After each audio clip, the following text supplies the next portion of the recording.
తెలుగు మహిళా అధ్యక్షురాలు వంగలపూడి అనిత రాజకీయ భవితవ్యం ఏంటి? క్రియాశీలకంగా కనిపిస్తున్నా టీడీపీలో ఆమెకు అంత సీన్ లేదా? విజయవాడ టు విశాఖ తిరుగుతున్నా ఆమె పట్ల అధిష్టానానికి అభిమానం లేదా? పాయకరావుపేటలో జరుగుతున్నదేంటి? అక్కడ కేడర్ ఏమంటోంది? విశాఖ జిల్లా పాయకరావుపేట పాలిటిక్స్ టీడీపీలో కాకరేపుతున్నాయి. మాజీ ఎమ్మెల్యే అనితకు అధిష్టానం తెలుగు మహిళా అధ్యక్ష పదవి ఇచ్చినప్పటికీ రాజకీయాల్లో ఆమెది ముళ్లబాటేనని అనిపిస్తోంది. ఫైర్ బ్రాండ్ అనిత పట్ల పార్టీలో అంతగా సుముఖత కనిపించడం లేదు.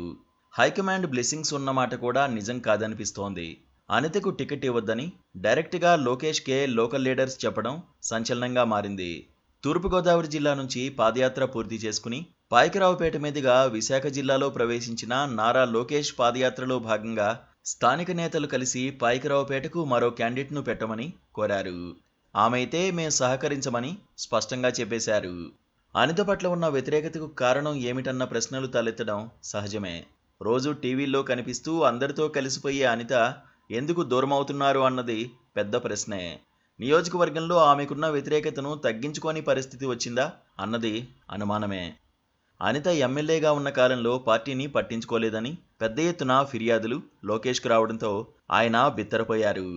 ఆమెకు కాకుండా ఎవరికి టికెట్ ఇచ్చినా పనిచేస్తామని, ఆమెకు ఇస్తే మాత్రం తామే దగ్గరుండి ఓడిస్తామని లోకేష్కు పాయకరావుపేట తెలుగు తమ్ముళ్లు చెప్పేశారు. దీంతో లోకేష్ ఈ ఫిర్యాదుల మీద ఏమి చేస్తారా అని అంతా ఆసక్తిగా చర్చించుకుంటున్నారు. అయితే లోకేష్కు కూడా తెలియని విషయం ఒకటుందని టీడీపీలో విశ్వసనీయ సమాచారం. ఆమెకు టికెట్ లేదని చంద్రబాబు ఎప్పుడో వ్యక్తిగతంగా చెప్పేశారట. పాయకరావుపేటలో పార్టీని గెలిపించే బాధ్యతను ఆమె మీద వేశారట. పార్టీ గెలిచిన పక్షంలో తప్పకుండా ఎమ్మెల్సీ ఇచ్చి మంచి పదవి కూడా కట్టబెడతానని చెప్పారట. దాంతో పట్టు వదలని విక్రమార్కుడ్లా అనిత రోజూ పార్టీ కోసం పనిచేస్తున్నారు. ఎక్కడా నిరాశ కనిపించకుండా చూసుకుంటున్నారు. పాయకరావుపేటలో అనితకు వ్యతిరేకత ఉందని చంద్రబాబుకు ముందే తెలుసు. అందుకే ఆమెను సున్నితంగా పక్కన పెట్టారు. ఆ సంగతి తెలియని కేడర్ టెన్షన్ పడుతోంది.